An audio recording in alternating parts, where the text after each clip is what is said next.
I've told this story maybe 4 times in my life, and every single time my hands get cold. I don't know why. It was years ago now. But some things, they don't leave you. They just sit somewhere behind your ribs and wait.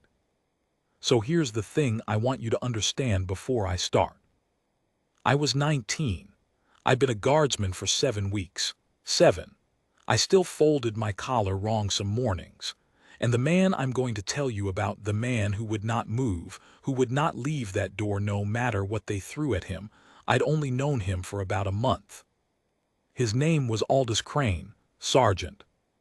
And I watched him do the bravest thing I have ever seen a human being do. Not loud brave, not the kind you see in films, quiet brave, the kind nobody claps for until much, much later. Let me start where it really started. It was a wet morning in Aldwick, October, the kind of gray that gets into your boots. If you've never been to Strathmere, the capital is an old city pretending to be a young one. Glass towers leaning over stone churches, trams that screech on the turns, and right in the middle of it, on the hill they call the Crown Rise, sits the King's Mercy Infirmary. People just call it the Mercy. It's not a normal hospital. I mean, there are regular wards, regular patients, a cafe that sells terrible coffee. But the top 3 floors are royal, private. They've treated 4 generations of the royal family up there. The lifts need a key. The windows are thick, and the guard rotation is its own little world. That October, Princess Elara was on the 9th floor. I should be careful how I say this because even now it feels private. She was 26, the king's youngest. She'd been unwell for a while, something with her lungs, something that came back when the weather turned. The public knew she was resting. We knew she was scared. You could see it. Not in big ways, in small ones. The way she'd hold the blanket. The way she'd ask the nurses what day it was, like the days were slipping somewhere she couldn't follow. She was kind to us, though. That's the part people don't expect. Royals and guards were not supposed to talk. Statues, basically. But she'd learned half the rotation's names. She called me Young Marsh. She told me once that my collar was crooked, and she said it like a sister would, smiling, and I went red to my ears. Crane guarded her door most days. Now Crane, let me paint him for you. He was maybe 40, built like a door himself. Big hands, slow voice. He'd been a soldier before the guard somewhere east in a war we don't put on postcards. He never talked about it. He had this scar along his jaw, faint, white, like a thread someone had sewn and forgotten. And he had a way of standing, I can't explain it properly, like the floor belonged to him personally, and he was just letting everyone else borrow it. The older guards respected him in a way that made you nervous. They didn't joke around him. They straightened up. My first week I asked one of them, a fellow called Reeve, what Crane's deal was. Reeve looked at me for a second, then said, "Crane doesn't leave." I said, "Doesn't leave what?" And Reeve said, "His post, ever, you'll see." I thought it was guard talk, the stuff old hands say to scare the new boy. It wasn't. The morning it happened, I remember the small things. That's the part I can't explain to people. You'd think you'd remember the big things first. The noise, the fear, but no, it's the small things that come back. I remember the rain had stopped around 8, and the windows of the 9th floor went bright and clean, like the sky had wiped its own face. I remember a nurse named Halloran, older lady, sharp tongue, soft hands, bringing the princess a boiled egg and the princess pulling a face at it, and the 2 of them laughing about something. I remember Crane standing at the door of Ward 9, dead still, eyes on the corridor, while I stood maybe 10 feet down from him, trying to copy his stillness and failing. I remember being bored. God forgive me, I remember being bored. And then, at 9:20, the city made a sound I had never heard before. It wasn't loud where we were, that's the strange thing. It came up through the building more than through the air. A deep, flat thump like someone had dropped something enormous a long way off. The windows shivered. Not shattered, shivered, a little ripple in the glass. A pen rolled off the nurse's station and hit the floor, and that sound, that little plastic tick, somehow felt louder than the thump itself. Everybody froze. There's a half second after something like that, where the whole world is just waiting to find out what it heard. Then the half second ended. Down in the city, below the Crown Rise, in the wide square they call the Garens where the market sets up on Tuesdays, there had been an explosion. We didn't know that yet. We didn't know anything yet. We just knew the building had flinched. I looked at Crane. He hadn't moved, not an inch, but something in his face had changed. His eyes had gone, I want to say flat, but that's not right. Ready. They'd gone ready. Like a man who'd heard that sound before and his body had filed it under a heading he hoped he'd never need again. He said one word low to me. Marsh. Sergeant. Stay where you are. That was it. Stay where you are. Like he already knew that in about 3 minutes, everything was going to start pulling people in every direction, and the first casualty of a panic is always the man who runs the wrong way. The next 10 minutes, I'll tell you honestly, are a smear. I've put them back together from what people told me later and what I remember myself. The radios went first. That crackle, then a voice, command, fast, clipped, saying there'd been a blast in the Garens, multiple casualties, possible secondary device, all units. And then the part that turned my stomach to water. Possible coordinated. Repeat, possible coordinated. Treat the Mercy as a potential secondary target. Coordinated, that word. What it meant, in plain English, was that nobody knew if the bomb in the Garens was the whole plan or the opening line of it. And the Mercy, full of the public, full of the wounded who'd start arriving any minute, and with a princess of the realm on the 9th floor, the Mercy was suddenly the most dangerous building in Aldwych. The corridor came alive. You've never seen anything move like a hospital deciding it might be a target. The lifts started running constant, nurses pushing beds, patients in gowns, confused, asking what was happening and nobody having the breath to tell them. Somewhere a child was crying and wouldn't stop. The terrible coffee cafe downstairs apparently just emptied. People left full cups on the tables. Halloran told me later, like a photo of a moment that ended mid-sip. And the order came down for the 9th floor. Evacuate the royal wing. It made sense. Of course it made sense. If the Mercy was a target, the worst place in the entire building for the princess to be was a known floor, a known room, behind a door anyone with a plan could find.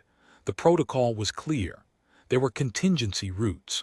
There was an armored car in the lower garage. The plan was to get Princess Elara out, down, and gone within minutes. Good plan. Except the princess couldn't be moved fast. I didn't fully understand the medicine of it then. I do now, having asked. Her lungs were bad that week, properly bad. She was on oxygen.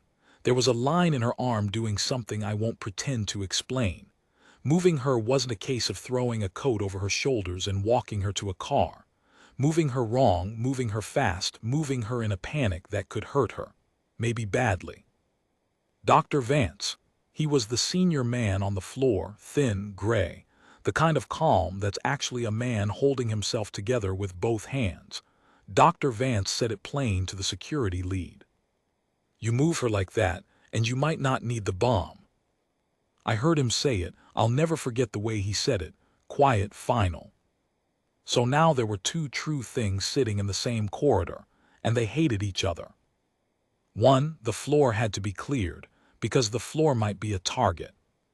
Two, the patient on the floor could not be cleared quickly, because clearing her quickly could kill her. And into the gap between those two true things stepped a captain I'd never seen before. Riot gear. Different unit, city response, not palace guard. He had a clipboard and a voice that was used to being obeyed and about 4 minutes of patience left in the whole world. He pointed at the door of Ward 9. This floor is being cleared, he said. Everybody out, now, we're securing the building. Dr. Vance started to explain about the princess. The captain cut him off. She gets prepped for transport and she comes down. 5 minutes. I'm not arguing about it if this place gets hit. I'm not having a guard wing full of bodies. because somebody wanted to be careful. And then he looked at Crane. "You, off the door. We need this corridor empty and clean. You're in the way." Now, I want you to picture this properly. The corridor's full of running people. Alarms somewhere.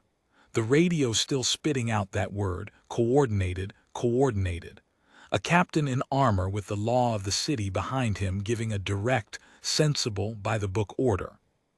And Sergeant Aldous Crane. He didn't move. He didn't get loud. He didn't square up.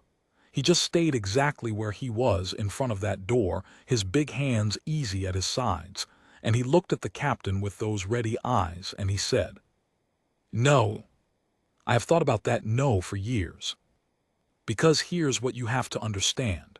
Crane wasn't refusing the plan. He wasn't being a hero in his head. He told me afterward, much afterward, when he'd talk about it at all, what was going through his mind, and it wasn't glory. It was arithmetic. He'd done a tour where they'd cleared a field hospital under threat. He'd watched it happen, and he'd watched what happens when you move sick people fast because a clipboard said so. He'd carried the result of it.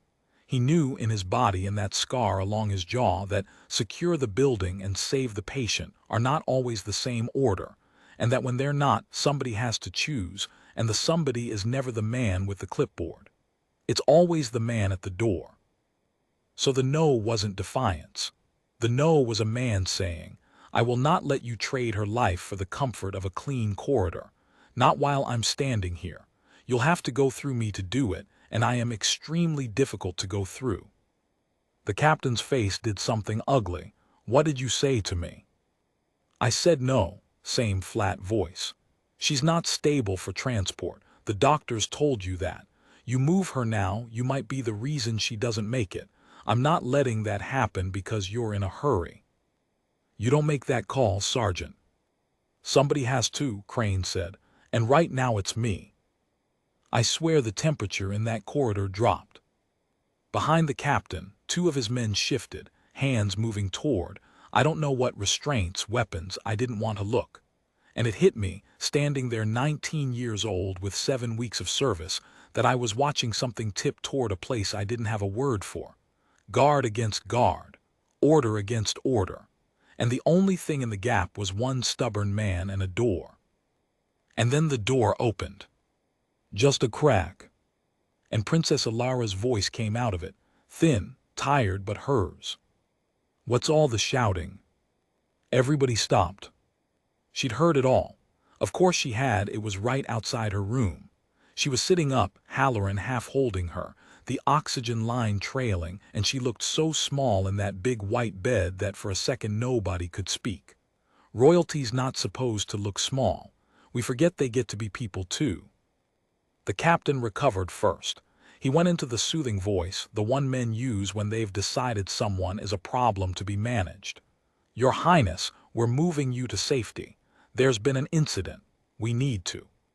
"I heard," she said. "I'm not deaf, only tired." A tiny, exhausted smile. "Doctor, can I be moved?" Dr. Vance hesitated, and to his enormous credit he told her the truth. Not quickly, not safely. Slowly, with the oxygen, with proper prep, yes. In a rush, Highness, I'd be afraid. She nodded, like she'd known the answer before she asked. Then she looked past all of them, at Crane. "Sergeant," she said, "are you going to leave?" And Crane, this enormous, unmovable man, looked at the princess of the realm and said, very quietly, "The thing I will carry to my own grave. Not while you're behind this door, Highness. They'll have to manage without me out there. In here, you've got me." I want to tell you that settled it. It didn't. Because right then, the radio crackled again, and the voice from command said the words that turned my legs to nothing. All units. Second device suspected in the Crown Rise vicinity. Repeat, possible second device near the Mercy. Stand by. Near the Mercy. Near us. The captain's whole demeanor changed. Now he wasn't a bully with a clipboard. Now he was a frightened man who genuinely, truly believed he was about to watch a building full of people die, including the woman in that bed, and the only thing standing between him and getting her out was a sergeant who would not move. "Crane," he said, and his voice cracked on it. "Did you hear that? Did you hear it? I'm not the enemy here. I'm trying to save her. Get out of the way and let me save her." And Crane looked down the corridor at the chaos, and at the captain's terrified face, and at me, frozen 10 feet away, and then back at the door he would not leave. And he said something I didn't understand until much later. "Then we save her together, but we don't kill her to do it." That's where I have to stop part 1, because what happened next is the part where everything broke open. The part where I stopped being a boy who folded his collar wrong and became, for about 11 minutes, something else. I'll tell you the rest. I'll tell you about the 11 minutes, about the staircase, about the thing Crane did with the gurney and the oxygen and his own body that the captain called insane, and the doctor later called the only reason she's alive, about what we found when we finally got her down. But I need you to sit with this image first, because it's the one that stayed cold in my chest all these years. A wet October morning, a city with a wound in its side, a floor full of running people, and one man alone in front of a door who looked at every reason in the world to move.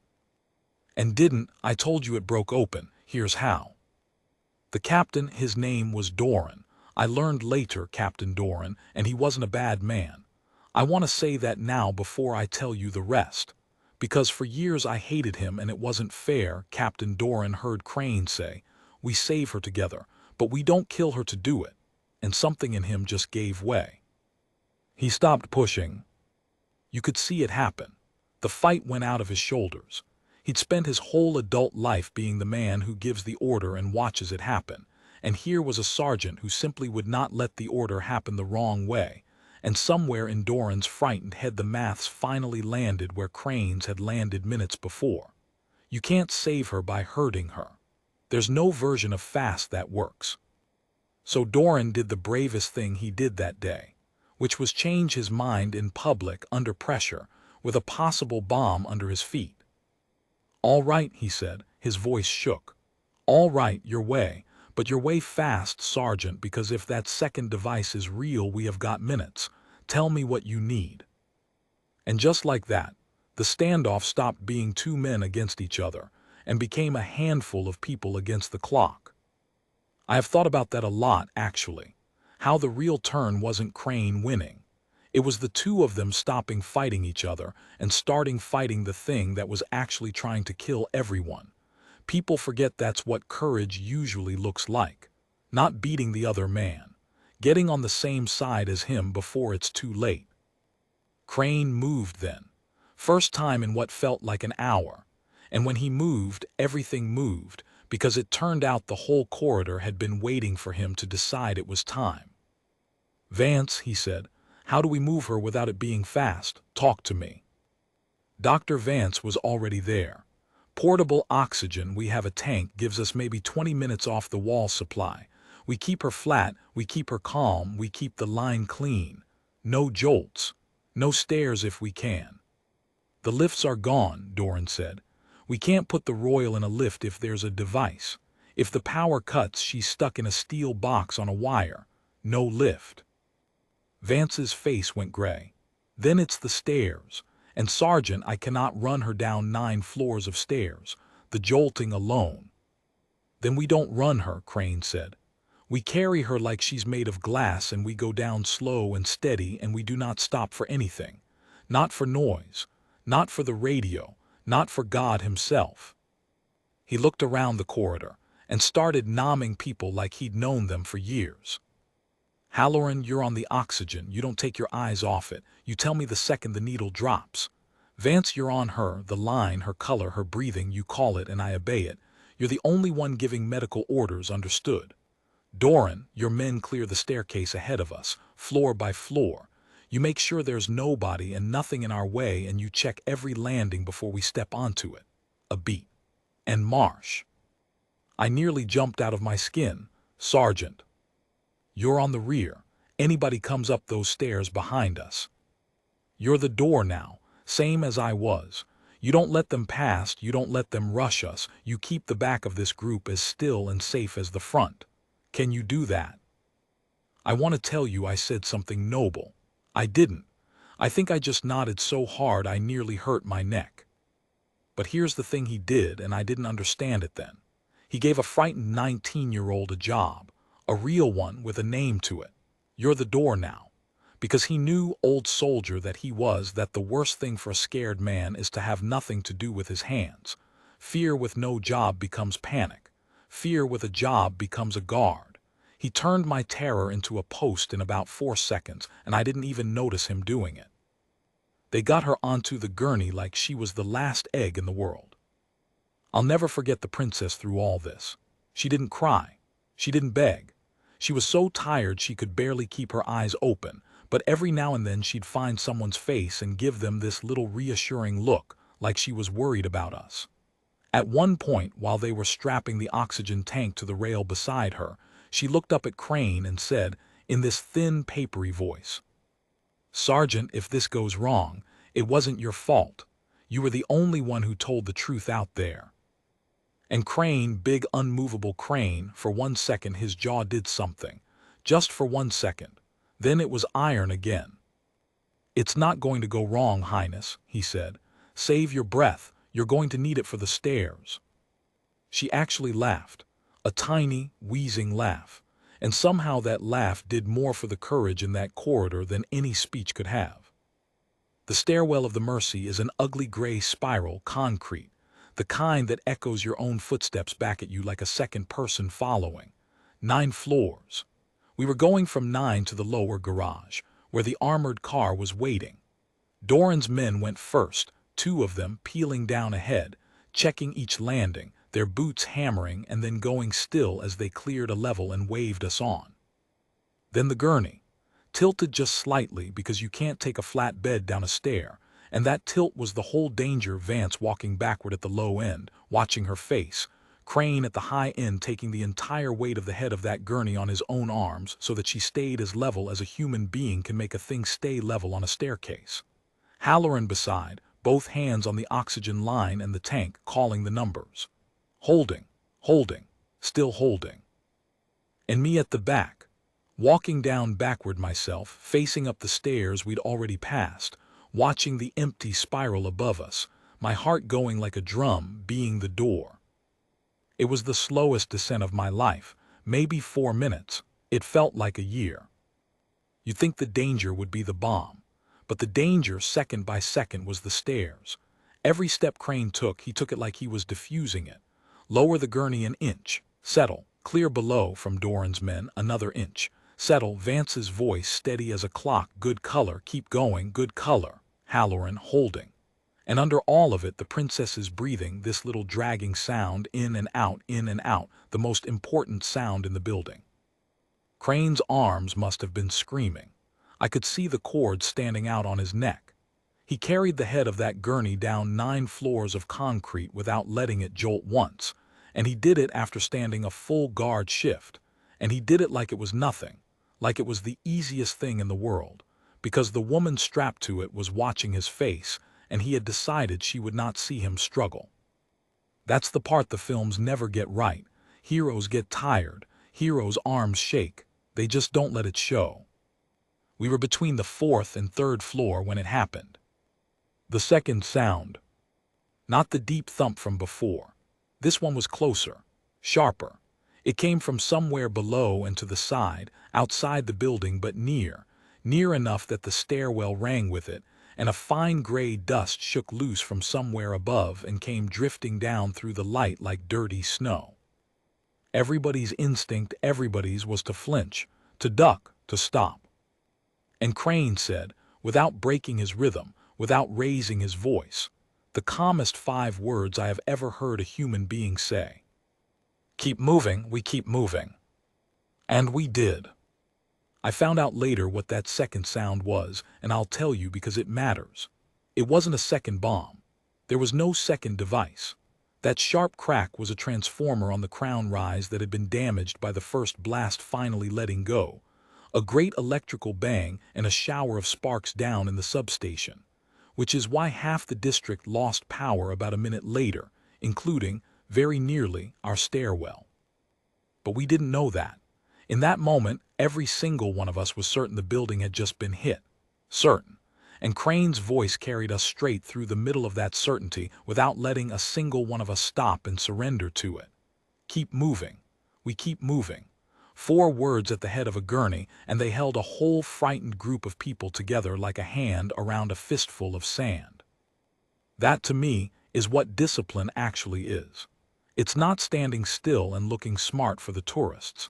It's having a voice that doesn't shake when everyone else's legs have turned to water, and using it to keep them walking. We came out into the lower garage, and the world was orange. The emergency lighting had kicked in, the main power was gone, that transformer, so the whole garage was lit in this low amber glow, and the armored car was sitting there with its back doors open, and its engine running and 2 more of Doran's men beside it waving us frantically forward. And there was a moment, right at the end, that I think about more than any other. Because as they lifted the gurney toward the car, fast now, urgent, the princess's hand came out from under the blanket and caught Crane's sleeve. She didn't say anything grand. She didn't have the breath. She just held his sleeve for a second, 2 seconds, and looked up at him. And Crane, who had not let go of the head of that gurney for 9 floors, who had carried her down through a sound he was sure was a bomb, Crane put his big scarred hand over her small one, just for that second, and said, "I've got you, Highness. I had you the whole way." Then they had her in the car, and Vance climbed in after with the oxygen, and Halloran and the doors shut, and it pulled away up the ramp and out into the wounded morning, and it was gone. And the garage was just us, Doran, his men, Crane, and me. And the silence after, when the engine noise faded, I have never heard a silence like it. Big and ringing and empty. The kind of silence that comes after you've been holding your breath for 11 minutes without knowing it. I sat down, right there on the oily concrete. My legs just stopped agreeing to hold me. Nobody said anything about it. Doran sat down too, a few feet away, his back against a pillar, his helmet off, his face the color of paper. And then Doran did something I didn't expect. He looked over at Crane, who was standing, of course, still standing. The man could not be made to sit, and he said hoarse, "I was going to have you arrested. Up there. Did you know that? I had it in my head. Obstruction. Insubordination. I was this close to having my men put you on the floor." Crane didn't say anything. "And you'd have let them," Doran went on, half to himself. "Wouldn't you? You'd have stood there and let my men cuff you rather than move off that door." "Yes," Crane said. "Why?" Crane was quiet for a long moment, and when he answered, it wasn't to Doran really. It was to the empty ramp where the car had gone. "Because the day they made me a guard," he said, "they told me I guard the person. Not the building, not the protocol, not the order, the person. Everything else is just how. The person is the why. And the second you forget that, the second you start guarding the protocol instead of the person it's for, you're not a guard anymore. You're just a man in a nice coat standing in a corridor." Nobody said anything to that. What is there to say? Doran nodded slowly. Then he put his head back against the pillar and let out a long breath, and I realized he was about 30 seconds from crying and was holding it off through pure will, the way men of that time and place did. And me, on the cold concrete, 19 years old, 7 weeks a guard, I sat there, and I understood that I had just been handed the only lesson that would ever actually matter in this job, and I'd been handed it for free, by a man who'd nearly let himself be arrested rather than compromise it. Guard the person, not the building. The person is the why. I've never forgotten it, not for one day. Here's where I have to be careful. Because part 2 is where most stories would tie the bow. She's in the car, she's safe. The hero stood his ground, roll the music. But it isn't over, not even close. Because we didn't know yet whether she'd live. The car got her out, yes. But out of a building isn't the same as safe. And there were 2 more hours that morning where nobody who'd been on that 9th floor knew whether they'd carried a princess down 9 flights of stairs to save her, or just to be near her at the end. And there was the other thing. The thing nobody had told us yet. The thing about why the Mercy had been flagged as a target in the first place, and what the people downstairs had actually found, and the reason Crane's instinct, don't move her fast, don't trust the panic, turned out to be even more right than any of us knew at the time. I'll tell you all of it. I'll tell you about the 2 hours of not knowing, about the phone call that came to the garage, about what Doran said to Crane at the end of it that made the big man finally sit down. And I'll tell you the last thing the princess said when it was all over, which she said not to the king, not to the cameras, but to a 19-year-old guardsman with a crooked collar, because she'd remembered his name. But sit with this one first. A garage lit orange, a car disappearing up a ramp into a broken morning, a captain against a pillar holding back tears, a boy on the cold floor learning the only thing worth learning, and one man, still on his feet because he didn't know how to be anything else, looking up the empty ramp where she'd gone. I had you the whole way. The worst part of that whole morning wasn't the stairs. It wasn't even the sound we all thought was a second bomb. It was the waiting. Because once that car went up the ramp, there was nothing left for any of us to do. And I'd learn, over a long career after that day, that a guard can stand almost anything except having nothing to do with his hands. We'd spent 11 minutes with a job each, Halloran on the oxygen, Vance on her color, Doran on the stairs, Crane on the weight, me on the back. And then in 1 second the car took her away and took all our jobs with it. And what was left was 4 men in an orange garage with no task in the world, except to wait and find out if it had been enough. That's a special kind of awful. I don't recommend it. We went up eventually.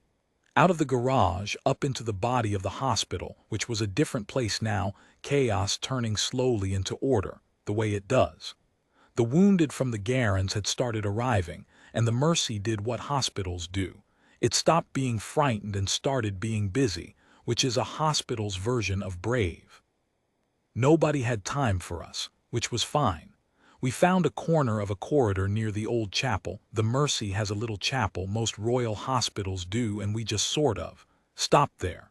Doran's men drifted off to be useful, but Doran stayed, and Crane stayed, and I stayed because where else was I going to go? And we waited. I want to tell you what waiting like that actually feels like, because films skip it and they shouldn't. It's not dramatic. It's boring and unbearable at the same time, which you wouldn't think could happen together, but they can. You count the floor tiles. You read a poster about hand washing 4 times. You listen to your own heart. Somebody coughs and you all look up like it might be news. It isn't. You go back to the tiles. At one point Halloran appeared. She'd come back up after handing the princess off to the team at the secondary site. And she didn't have any news either. But she sat down with us. And she had a packet of those terrible cafe biscuits in her pocket, and she passed them round without a word, and we all ate a stale biscuit in a corridor, and somehow that was one of the kindest things anyone did all day. Crane didn't eat his. He held it. He stood still standing, I told you. The man wouldn't sit, and he held an uneaten biscuit in his big scarred hand and watched the far end of the corridor where the news would come from if it came. I think that's the only time I ever saw him look afraid. Not in the standoff, not on the stairs, here, in the waiting, because here there was nothing to carry and nothing to refuse and no door to hold. Here he was just a man who'd done everything he could and now had to find out if everything he could was enough. While we waited, we found out the other thing, the thing about why. One of Doran's men came back through with the early word from the security side, and he stopped to tell the captain, and we all listened. The blast in the Garans, the first one, the deep thump, had been real and terrible. I won't dwell on it because there were people hurt down there and it's not mine to make into a story. But the coordinated part, the second device near the Mercy part, the thing that had turned our morning into a standoff that had come from a warning, a specific one. Somebody had phoned it in, a threat against the hospital, against the royal wing by name. And here's the thing that made my blood go cold then, and still does now. The phoned-in threat had named the 9th floor, the royal floor, the known one. Which meant that the standard panic plan, the get her out fast, down the known routes, into the obvious car plan was, that morning, possibly the most dangerous thing we could have done. Because if there had been someone watching, someone waiting, the predictable thing, the by-the-book thing, the fast thing, was exactly what they'd have been counting on. Crane's slow, stubborn, awkward descent, 9 floors of careful, off-tempo, no rhythm to track, wasn't just gentler on her lungs. It was unpredictable. I don't think Crane planned that. I've asked him. He says no. He says all he was thinking about was her breathing. But the instinct that made him say we don't kill her to do it and we keep moving, slow and steady, that same instinct, the one that wouldn't trust the panic, the one that wouldn't do the obvious fast thing just because a frightened man with a clipboard demanded it, that instinct turned out to be right twice over. Once for her lungs, once for the threat. It turned out there was no one waiting. The threat was a cruel hoax piled on top of a real tragedy, which happens, which is its own kind of evil. But we didn't know that for hours. And for those hours, the fact remained. The man who refused to do the obvious thing fast had, without knowing it, refused to walk her straight into the one move anyone watching would have predicted. Doran heard all this, and he looked at Crane for a long moment and he said very quietly, "You didn't know any of that up there, when you said no." "No," Crane said, "I didn't. You just wouldn't move her fast." "I just wouldn't move her fast." Doran shook his head slowly, like a man looking at something he couldn't quite measure. "Some men are right because they're clever," he said, "and some men are right because they won't bend. I've spent my whole life trying to be the first kind." He let out a breath. "I think I'd give it all up to be the second." Crane didn't answer that. I don't think he knew how. Praise sat on him about as comfortably as a hat 3 sizes too small. The news came at 1:15. A young doctor, not Vance, someone from the secondary site, came down the corridor walking fast, and we all stood up, and even Crane turned full around, and the doctor saw our faces and understood at once who we were and what we were waiting for, and he did the kind thing, the merciful thing. He said it before he even reached us, called it down the corridor so we wouldn't have to wait the extra 10 seconds. "She's stable, she's all right, she's all right." I have to tell you what happened then, because it's the truest thing in this whole story. Doran sat down, just folded onto the floor with his back to the wall and put his face in his hands and his shoulders shook, and nobody pretended not to see, and nobody minded. Halloran cried the way nurses cry, quick and quiet and then done, wiping it away with the back of her wrist like she was annoyed at it. And me, 19, 7 weeks in, I laughed. I don't know why. It just came out of me, this stupid, relieved laugh, and then I was sort of laughing and not crying at the same time and feeling like an idiot about both. And Crane. Crane closed his eyes, just for a second. The biscuit was still in his hand. And then he opened them, and he looked at the rest of us falling apart in that corridor, and the corner of his mouth went up about a millimeter, which on Crane was the equivalent of another man dancing on the tables. And he finally, after the standoff and the stairs and the waiting, after all of it, he sat down, lowered himself onto the corridor bench next to me, slow, like every part of him had been waiting hours for permission, and he ate his biscuit. That's it. That's the moment. The bravest man I ever knew, sitting down on a hospital bench to eat a stale biscuit because the woman he'd guarded was going to live. I've seen medals given out for less and meant more by less. That biscuit meant everything. There was an after, of course. There's always an after. The hoax was traced eventually, though that's not my story to tell and it brings me no satisfaction. The Garans healed slowly, the way wounded places do, with flowers first and then scaffolding and then, one ordinary day a year on, with nothing at all to show except a small plaque most people walk past. Doran and Crane became not friends exactly. Men like that don't quite manage friends. But they'd nod to each other across a room with a weight in it that the rest of us couldn't read. The nod of two men who'd stood on opposite sides of a door at the worst moment of their lives and ended up on the same side by the end. Doran put it in his report that the slow descent had been the correct call. He didn't have to do that. It cost him something to do it. He did it anyway. That's its own kind of brave, owning out loud that the man you nearly arrested was right. Crane went back to guarding doors, of course he did. What else would he do? He never told the story, not once that I ever heard. When people who'd half heard about it would ask, he'd say, there was a doctor and a nurse and a captain and a boy and they all did their jobs, and that was the whole of it as far as he was concerned. He genuinely did not understand that he'd done anything unusual. Guard the person, not the building. The person is the why. To him it wasn't bravery. It was just the job, done correctly. The fact that doing the job correctly that day required a man to stand against a direct order with a possible bomb under his feet, that part simply didn't register with him as remarkable. It was the gap between what he thought he'd done and what he'd actually done that made him, I think, the real thing. And the princess? She recovered, slowly that autumn, then properly by spring. The lungs settled. The color came back. She went on to do the things she went on to do, which the realm knows better than I do, and none of it is mine to tell. But there's one last thing, and then I'll let you go. About 3 weeks after, when she was well enough for visitors and the wing was calm again, word came down that the princess wanted to thank the people who'd been on the floor that morning. There was a small thing arranged, quiet, no cameras. Vance, Halloran, Doran, Crane. And me. I nearly didn't go. I genuinely thought there'd been a mistake. I was the back of the gurney, the boy on the stairs, the one who'd done the least. But the order had my name on it, Guardsman E. Marsh, so I went. And I stood at the end of the line in a coat I'd pressed about 9 times, and I waited for her to get to the important people and move on. She came down the line. She thanked Vance, who bowed. She thanked Halloran, who pretended she hadn't done much. She thanked Doran, and the two of them held a handshake a beat longer than a handshake usually goes.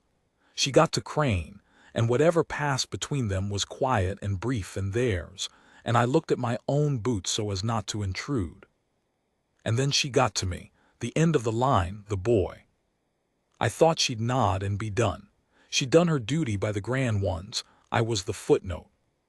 Instead she stopped and she looked at me, and she said, "Young Marsh, your collar's straight today." And I swear to you I couldn't speak. Of all the things she'd remembered, through the lungs and the fear and the stares and the months of being unwell, she'd kept the smallest, silliest detail about the least important person on that floor, and she gave it back to me like a little gift. I see you, I remember you, you were there too. And then she said the thing I came here to tell you, really, underneath all the rest of it. She said, I heard a captain that morning who wanted to save me and a sergeant who wouldn't move to save me, and for a few minutes I couldn't tell which one was right. A small breath. That tired, kind smile. I've thought about it a great deal since, and I don't think it was that one of them loved me more. I think it was that one of them was brave with his fear, and one of them was brave with his stillness. And I needed both. I'd have died with only one of them in that corridor. She looked down the line at Doran, at Crane, the captain and the sergeant, the one who pushed and the one who held, and then back at me. Remember that when you're older and it's your door, she said. The loud brave and the quiet brave. A good place needs both. And the rarest, hardest thing, and here she glanced, just for a second, at Crane, is the man who can stand perfectly still while the whole world screams at him to run, because he has worked out in the noise what the right thing is, and decided that no order on earth will move him off it. Then she moved on, and that was that. So, that's the story. That's why my hands go cold when I tell it. I stayed in the guard a long time after that. I had my own doors eventually, my own bad mornings, and every single one of them I heard Crane's voice guard the person, not the building. The person is the why, and I heard the princess, the loud brave and the quiet brave, and I really tried to be the kind of man who could stand still in the noise. I wasn't always, nobody always is. But I knew what it looked like. That's the gift he gave me, the uneaten biscuit man who wouldn't leave a door. He didn't give me courage. You can't give someone courage. He gave me a picture of it, so clear and so plain that I'd recognize it for the rest of my life, so that on my own worst mornings I'd at least know which way to face. People ask me sometimes if he was a hero, and I always say the same thing now, the thing it took me 30 years to be able to say properly. No, heroes do something extraordinary and then go back to being ordinary. Crane did the ordinary thing, guard the person, and simply refused with his whole body to do it any way but right, even when every loud and frightened and reasonable voice in the world was ordering him to do it wrong. That's not a hero. That's something rarer. That's a man who knew exactly where he stood and stood there.